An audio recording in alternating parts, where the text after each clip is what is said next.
KZN Premier Mr. Mqunu and His Excellency President Jacob Zuma attended the UN World Water Day Summit to launch the 2017 World Water Development Report at iNkosi Luthuli Convention Center in Durban, where they hosted many foreign dignitaries and diplomats to discuss ways in which political leaders can support and accelerate the implementation of the United Nations Sustainable Development Goal, particularly SDG 6, which is the goal to provide improved access to essential water and sanitation services.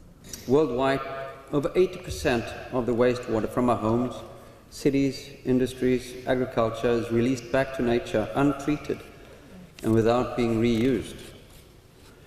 This means that we're not only polluting the environment and our drinking water sources, but we're also missing a big opportunity, because we can stop looking at wastewater as something to ignore and discard and start seeing it for what it is, a valuable resource that we can use for the benefit of people and the ecosystems. The report revealed that South Africa is one of the leading countries in recycling and reusing water. Professor Stefan Ellenbrock stated that South Africa's blowdown treatment of water has put South Africa forward, and that many more countries should adopt these methods to prevent water scarcity, as it could lead to a global catastrophe. Not all the water before reusing need to be treated up to crystal clear drinking water standards. That is absolutely not necessary. Certainly when we want to reuse the water in agriculture, for instance, it's even bad, because all the nutrients that are in the wastewater we would eliminate instead of using it for agriculture. And that is the right way to minimize, to optimize the reuse and minimize the discharge to the environment. Water will become more scarce in regions where it is currently abundant, and scarcity will greatly worsen in regions where water is already in short supply. Because of this, some of these regions will see their growth rates decline by as much as 6% of their GDP by 2050.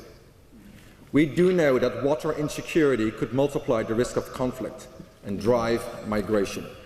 In short, water scarcity is a major threat to economic growth and stability around the world. And climate change, obviously, is making the problem worse. President Zuma states that having access to drinking water is a basic human right, and that the term wastewater is not appropriate, as even after usage, used water can still be beneficial in areas like agriculture. Professor, are you suggesting that we should abolish the word wastewater, only use the used water? Is that the direction we are taking? The High Panel released a combined statement which discusses the overarching issues of the summit, but states that there will be more political will and commitment to tackle water challenges by 2030.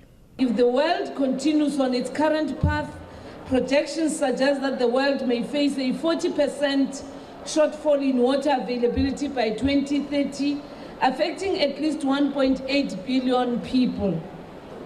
This change requires increased political will and commitment to tackle water challenges at local, national and international levels under the frame of SDG 6 and other related goals. Mqunu urged all who were present to return back to South Africa with their families as tourists to experience the beauty of our country. There is a great interest from the international community to us here in the city of Durban.